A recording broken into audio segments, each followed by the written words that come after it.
All right. Well, Atalie Fischer is our next speaker. She's a water resources engineer at WSP who is passionate about achieving resilience through improving water quality and reducing nuisance flooding.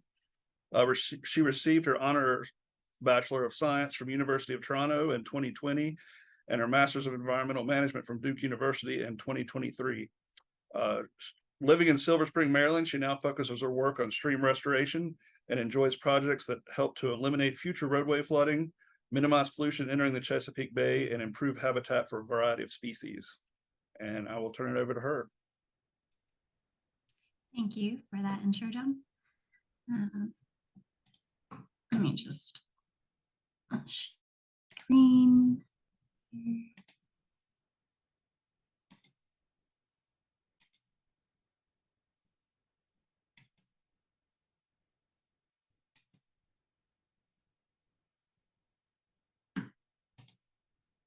Okay, is that showing up okay? Yes, it is. Looks good. Okay, great, thank you. So, hi, my name is Atalie, and I recently graduated from Duke University's Nicholas School of the Environment. And today I'm going to talk about my master's project that I completed with a few of my fellow classmates. I'm going to do my best to clearly explain the analyses that they did, but I can give anyone their contact information if you want more info on their parts. As part of our program, all students work with a client to help solve an environmental concern of theirs. So today I'm going to be discussing the results of our study for the UMSED Coalition on stormwater management for the Richland Creek watershed.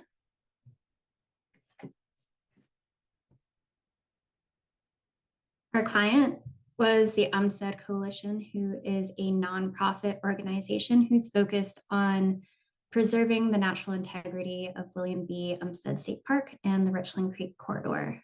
Their park is located about 10 miles northwest of downtown Raleigh, and they were concerned with how development in the surrounding area was going to adversely impact Richland Creek, which is one of the main water bodies within the park.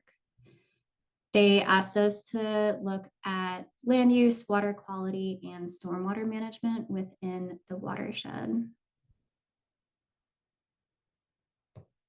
The major development that is currently happening surrounding Umstead State Park is the Blue Ridge Corridor. So here in green, this dark green area is the park, and then in this red box is the Blue Ridge Corridor development. And with all of this development that is slated to occur, there's going to be impacts to the local hydrology. With all this increase in impervious area, we have increased erosion due to the high velocities of stormwater runoff. And that runoff also carries pollutions into the headwater streams, which can eventually make it into some drinking water sources like Falls Lake, which provides a lot of drinking water for the Raleigh area. Green stormwater infrastructure can help alleviate some of these impacts by detaining, filtering, and slowly releasing the water. It attenuates the peak discharges, leading to less flooding, less stream bank erosion, and less pollution entering our waterways. There are 4 main districts for the Blue Ridge Corridor. And in this purple district, the Arts and Research District is one of the first redevelopment sites within the corridor. And this area served as a good and a bit complicated case study for our project. So in that red circle is the new campus for the North Carolina Department of Health and Human Services. And because it is one of the first redevelopment sites within the corridor, it's in a unique position to set the tone for the rest of the development within the watershed. We wanted to find areas for additional on-site stormwater management at this location. in our recommendations to our client, it was very important to consider that this site was already fully designed and under construction when we were doing this project. And there were also use requirements for the surrounding federal and state facilities on site, which I will talk about a little bit more later. Our overall goal for the project was to provide guidance for ecologically minded development within the Blue Ridge Corridor. And the findings that we had for our project support our three primary recommendations of green stormwater infrastructure, regularly monitoring the creek, and informing and engaging stakeholders.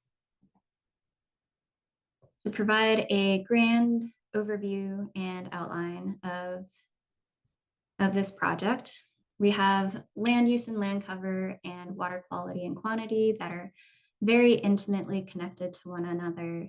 With more impervious surfaces, we have increased flooding and more pollution, and that leads to ecological impairment. But if we have more permeable surfaces, we have increased infiltration that filters the water to provide better water quality and ultimately healthy functioning ecosystems. And that can be achieved through integrated stormwater management. So first, I'm going to talk about land use and land cover in the Richland Creek watershed. Then I will go into some water quantity and quality studies on Richland Creek. I will then talk about our case study for the new DHHS campus.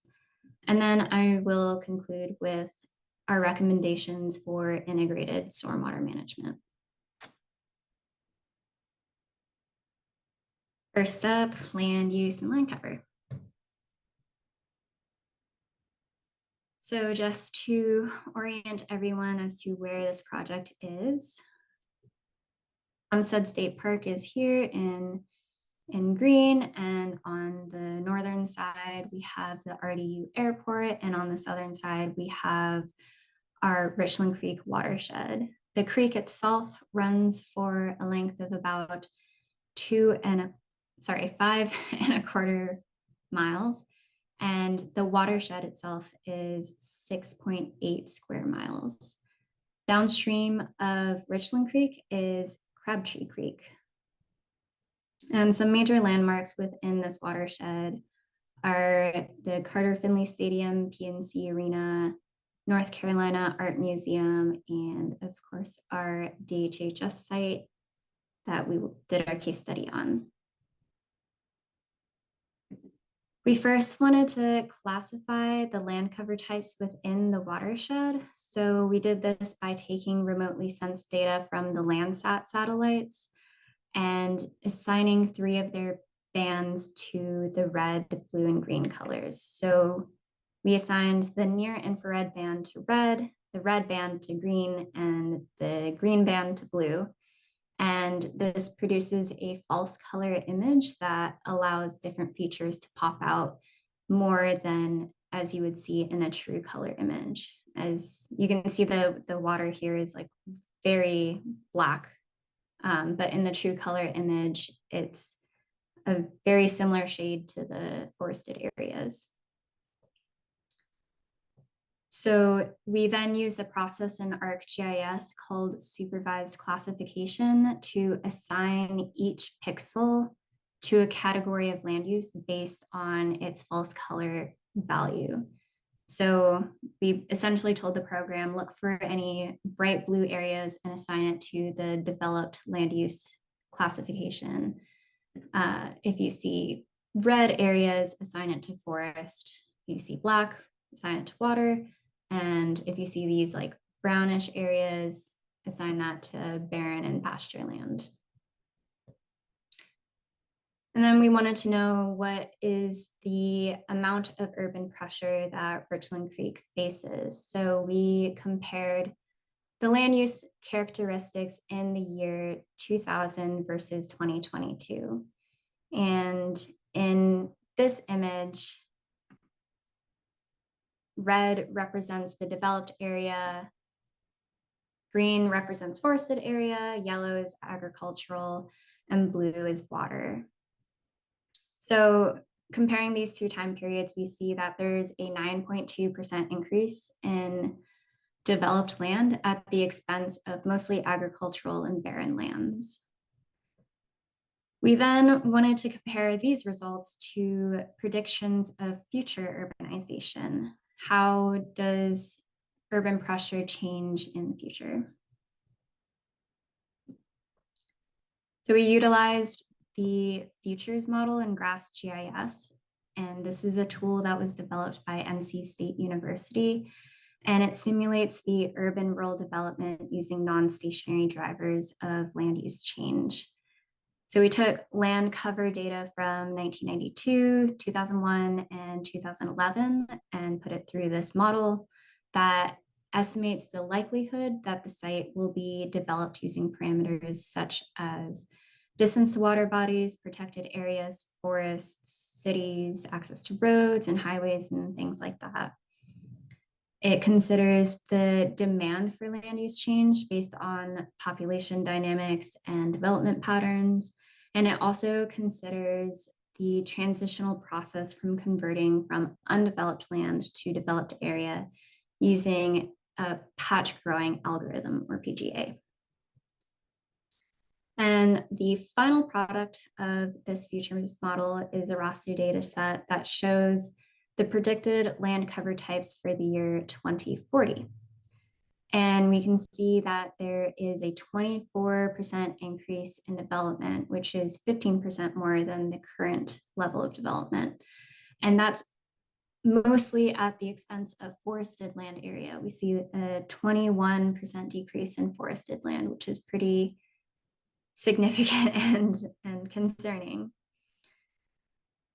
So then comparing past land use to present land use to future land use, we can see that there is an accelerated rate of development in the future compared to the past. And with all of this increased impervious area and a lot less forest area to soak up any rainwater, there's potential for increased flooding. There's a lot more urban pressure on the creeks due to a lot more pollution entering the waterways. There is higher velocity, so you get stream bank erosion, and that generally degrades aquatic habitats. We then wanted to understand how changes in land use have impacted Richland Creek's water quality and quantity. So we looked for any stream flow data and water quality data for Richland Creek. And we wanted to use these past changes as a baseline for any future change in the watershed and future changes in water quantity and quality due to the development of the Blue Ridge Corridor.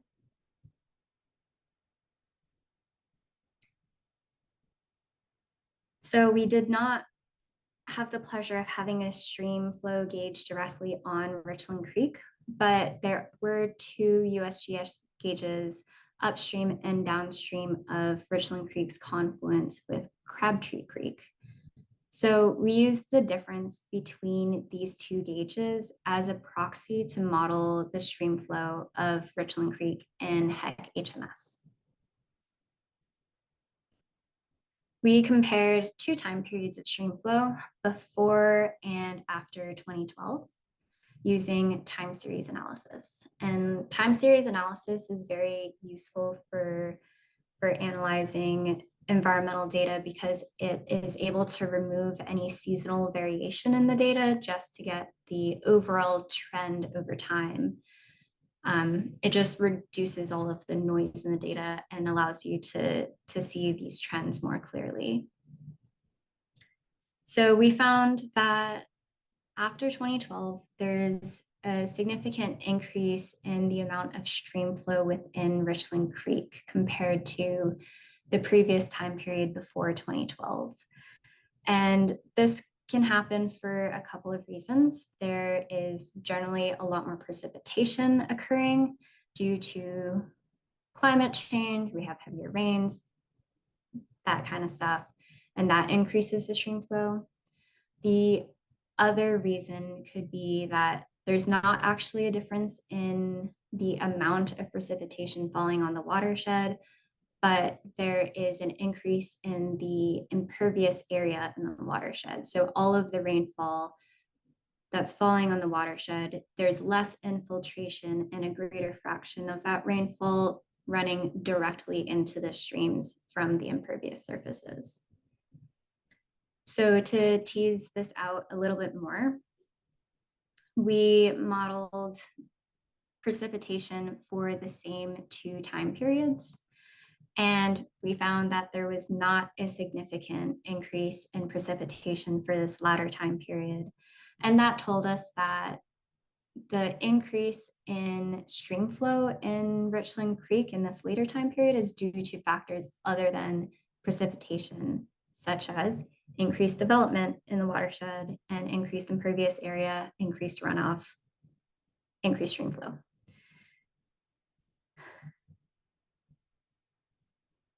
We then wanted to see if there were any associations with the changes in stream flow to changes in water quality. We were lucky enough that there is a water quality monitoring station on Richland Creek installed by the city of Raleigh. And because Richland Creek is within the Neuse River Basin, it is required to meet freshwater Class C standards. And this classification is for aquatic life, second contact recreation, and freshwater.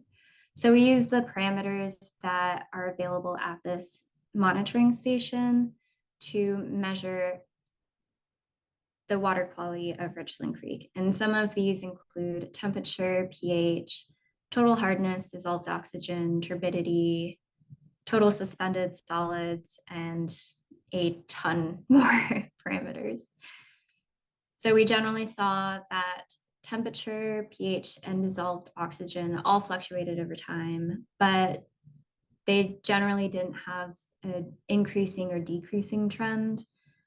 And that overall, Richland Creek did meet the freshwater Class C standard, which is pretty good news for aquatic life in Richland Creek at this time.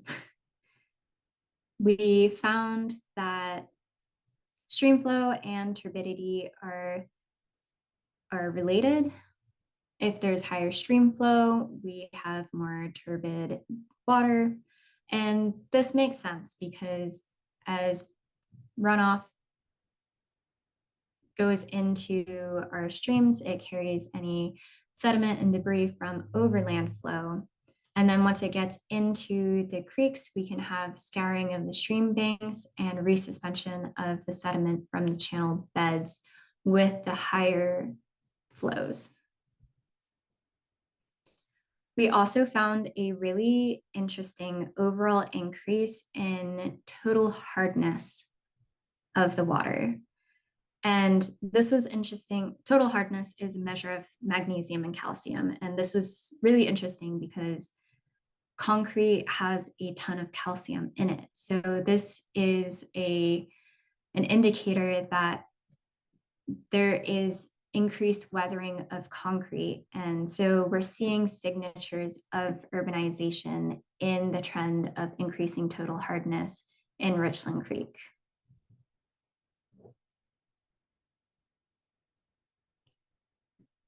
So we know that there's been an increase in development within the watershed with associated increases in runoff and stream flow, increased weathering of concrete causing increased hardness. And we know that development is predicted to accelerate in the future at the expense of forested areas. So now I want to bring our study down to the site level with our case study on the new DHHS campus and look at how we might mitigate some of these impacts from development. As I had mentioned before, our site is constrained. When we were doing this project, the site was already fully designed and already under construction. So we wanted to make sure that our recommendations could be implemented at a later stage during development. We also wanted to consider the use of the federal and state facilities on site. The National Guard uses this parking lot as their like overflow parking, and North Carolina Highway Patrol also requires parking on site. And so we decided to complete a simple model of converting any large areas of impervious surface into grass and thereby model permeable pavement as a form of green infrastructure on this DHHS site. We had 3 points of interest, and all of them capture runoff from the parking lot. And then these two also capture stormwater from offsite. We used the North Carolina Department of Environmental Quality and City of Raleigh's stormwater design manuals to calculate and compare peak flows from before and after conversion to more permeable surfaces. And these methods consider the existing and ultimate land use, hydraulic soil groups that are a measure of infiltration, runoff curve numbers, the time it takes for a water droplet to travel from the most distant point in the watershed all the way down to the outlet point. We considered rainfall depth and distributions, and that all goes into a hydrograph that determines the peak flows for various storm events. And so the goal with this project was to explore ways to reduce the effective parking area on site and hopefully provide some insights for other developments within the Blue Ridge Corridor. At our first point of interest, we converted all of the existing pavement into grassy area, and that is denoted by this diamond shading here.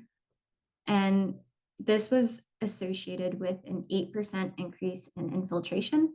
And we see pretty good reductions in peak flows across all storm events, but especially for these smaller storm events.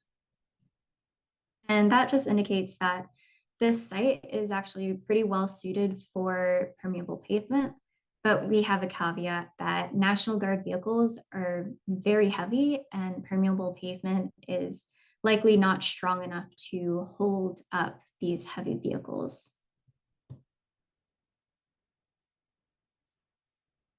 At our second point of interest, we reduced the impervious area by 18%, which resulted in an associated 3% increase in infiltration, which is pretty small, but we saw pretty good reductions in peak flows across all the storm events, and especially reduced for these higher flow events, which is pretty good. This kind of shows how like a small change in land use can really impact the hydrology in a big way. And our third point of interest, we reduced the impervious area by 24%, which was associated with a very small increase in infiltration of only about 1%. And we saw reductions in peak flows, but they're not very large. And this was at first a little bit disheartening. But then the more that we thought about it, we saw this more as an opportunity to maybe build vertical parking in this area without greatly impacting the hydrology of this specific drainage area. The vertical parking that is built on this lot can compensate for the loss of any parking due to the installation of permeable pavement or other types of green stormwater infrastructure elsewhere on site. So to summarize this case study, our site was constrained in terms of space and use, but increasing the permeability decreased peak flows in all storm events, all cases across the board. But we did see there is variability in site characteristics, and that is shown in the magnitude of peak flow reduction. We saw that sites A and B are pretty good for permeable pavement, but with the use requirements of site A and the heavy vehicles, maybe that's not a great site for permeable pavement. And then we saw that site C is also not great for permeable pavement, but we could focus development on this area because changing the land cover here minimally impacts the local hydrology. Some caveats to this case study is that our model was limited to the simulation of permeable pavement, and there's many other types of green stormwater infrastructure out there, and more models should be developed to measure the effects of those on these sites. We simulated the lower end of stormwater capture, but some other types can potentially have greater impacts, like wet bioretentions, tree box filters, bioswales, stepped bioretentions, which are very good for steep sloped areas.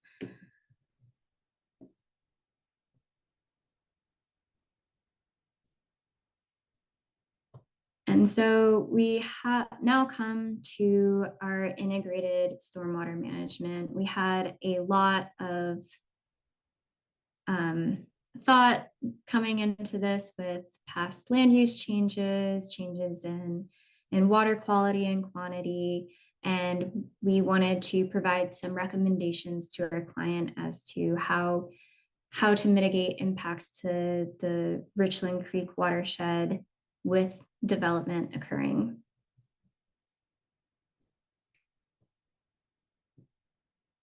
So our first recommendation is to continue to implement green stormwater infrastructure.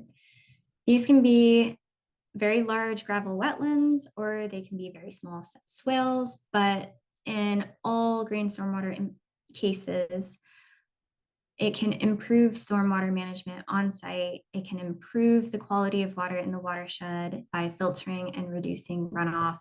And it has a myriad of other benefits.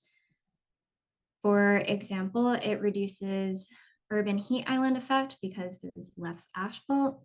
And that's incredibly important now with a warming climate, and southern cities are experiencing very incredibly hot summers. And green infrastructure can help mitigate some of that.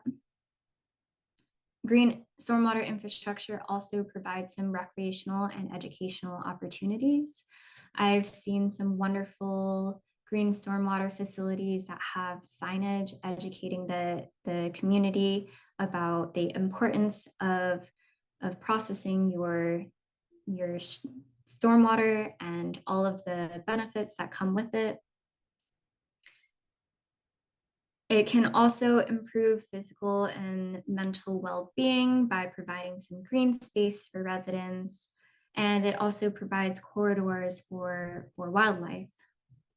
And I also just think that it's beautiful. And additionally, they require some maintenance, so it can provide steady jobs to the community.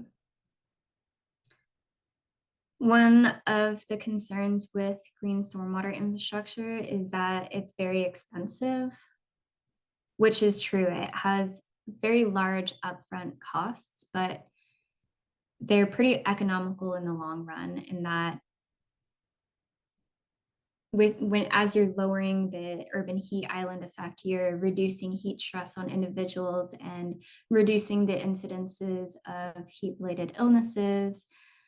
Because they mitigate flooding, you reduce the cost of rebuilding following flood damage, and it also provides food for pollinators, which is really great for future food security.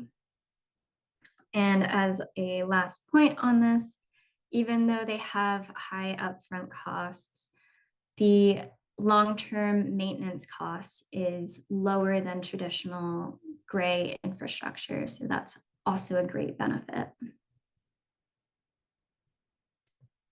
Our second recommendation for regularly monitoring the creek. we were able to use a proxy to analyze the stream discharges in place of a stream gauge, but a stream gauge could really help ease the monitoring process. It's best to get data directly from the creek so you eliminate any confounding variables that arise when you're using proxies. And the continuous monitoring of water quality and stream flow can allow for any changes due to development in the watershed to be caught very early before any significant impacts occur downstream of your site. And while the placement of a gauge can be extremely expensive, it can also foster community engagement. For example, there's a lot of universities around this area. There's Wake Forest University, the North Carolina State University, Duke University. There's also a ton of citizen science groups around, and this can really help with the monitoring and not only provide insights as to how the Blue Ridge Corridor development is affecting Richland Creek in the future, but it can also allow people to really connect with their own waterway and learn about how their own actions may impact the environment around them.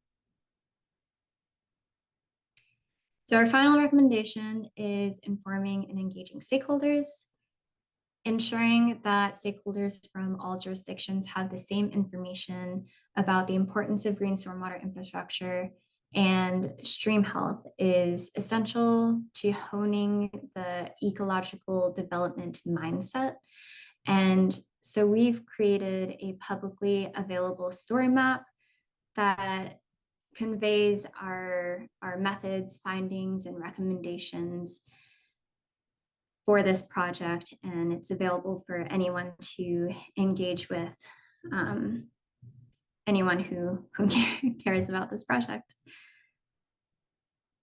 There are also many governmental entities, such as the White House and CDEQ and City of Raleigh, that have all created initiatives that place green stormwater infrastructure as a key pillar of sustainable and resilient development.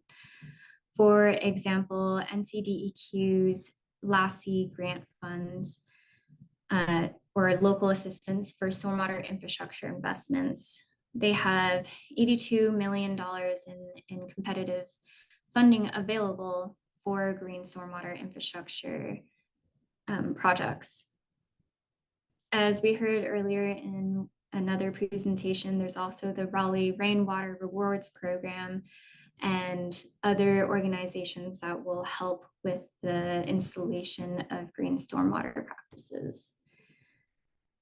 We see that the Blue Ridge Corridor serves as an opportunity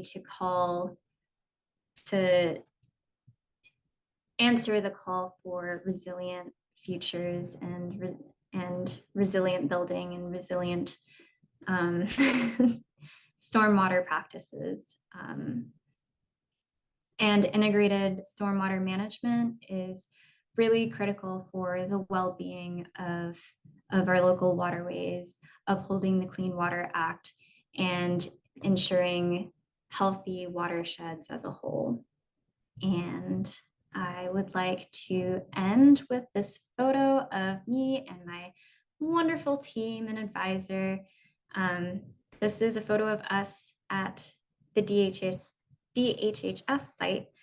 And this was really special because it's not often that a group of students get to tour an active construction site and look at all of their sediment and erosion control measures and the construction of these green stormwater practices. So with that, I will leave it for any questions. Thank you. Well, thank you. That was great. I think it's especially important for a lot of the planners on here to hear about the importance of permeable versus impervious surfaces and how that can affect our water quality. I had a question, and maybe this may be a hard question, but you were talking about calcium entering the water from the result of wearing of sidewalks. Is there a reduction in that over time as with regards to sidewalks, or is that something that maybe happens more upfront during the construction or the right after? Does that remain an issue throughout the life of the sidewalk? So I would need to look into it more, but I believe that it is an issue that prevails throughout the lifetime of the sidewalk. Since most concrete has calcium, like concrete is made from calcium and other components. So as long as the concrete is in place, it will be weathering and it will release calcium into the waterways. Right. Thank you. Let's see. Andrew Webb has a question. Are you doing work similar to this project at WSP? So I just started recently, so I am doing a lot of this, the hydrology that I talked about with this case study report that we had. I've been doing a lot of hydrology modeling and hydraulic modeling of culverts to ensure that those are properly sized for future storm events. And I'm hoping to get into some large scale watershed studies too. Great. Let's see. I got another question from Serena Gilson. She says, "Great presentation. Could you repeat how you modified the current NLCD land cover to get future 2040 land cover? Also, could you share the story map link you referred to?" Yes, I can send out that link maybe to Andrew to distribute.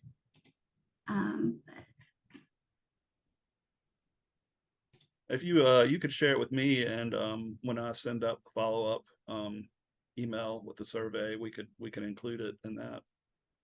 Sure. Or Andrew, you could send it to Andrew. Okay, so you were asking about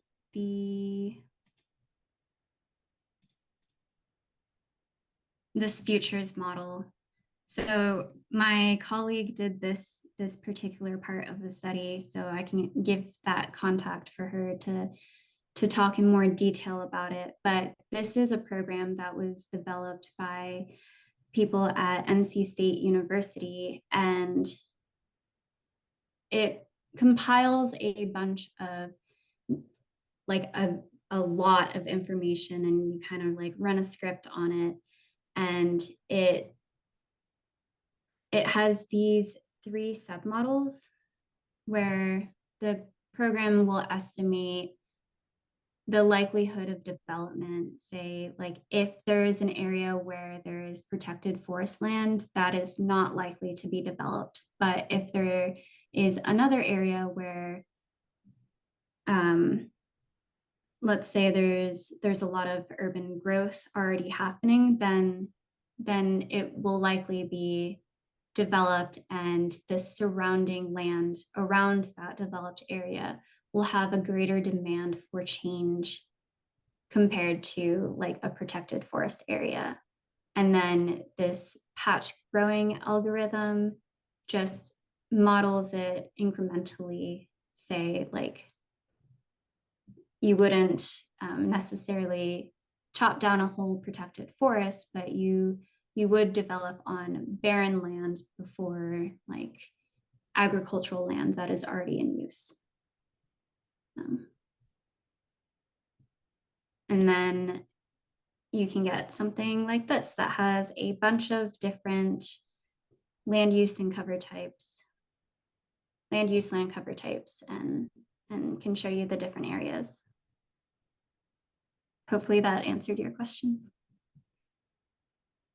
Yeah, that's a pretty neat tool that I can see a lot of us wanting to use, especially for transportation planning and land use planning.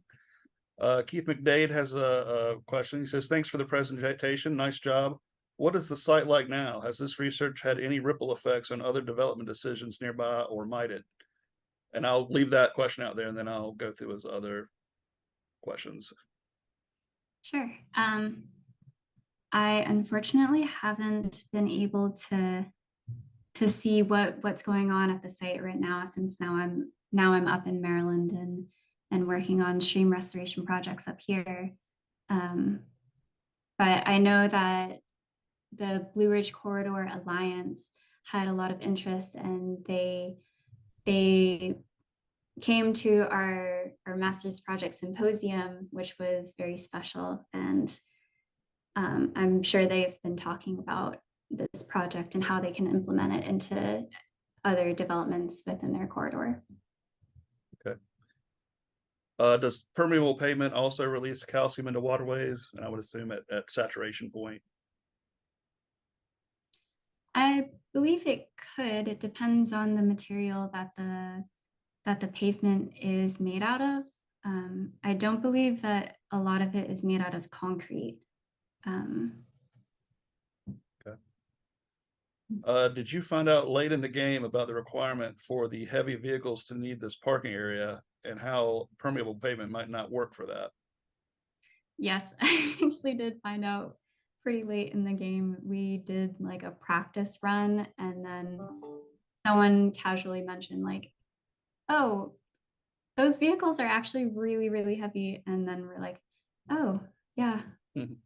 That was something we probably should have considered early How on. common is that as a barrier to permeable paving? Sorry, what was that? How common is that, the heavy vehicle load? How common is that as a barrier to permeable paving, you think? Well, anywhere where there are like federal military style facilities, I doubt that they would use any sort of permeable pavement. And it's the same thing with like airports. They require a lot more heavy duty pavement for the jets, and any like high speed roadway can also not, it would not be a good idea to have weak permeable pavement on high-speed roadways as well. Don't want any cars like just falling through. Right. Yeah. Is there a reason, or Andrew Webb has a question, is there a reason why you use GRASS GIS instead of ArcGIS? Does GRASS have a strength in this kind of analysis that ArcGIS doesn't? That I will have to point you to my colleague who did this analysis, but I believe that this program that, or this model that was developed by people at NC State, they had it set up in GRASS GIS. Okay. And it's probably the modeling tool itself is probably related to the same program.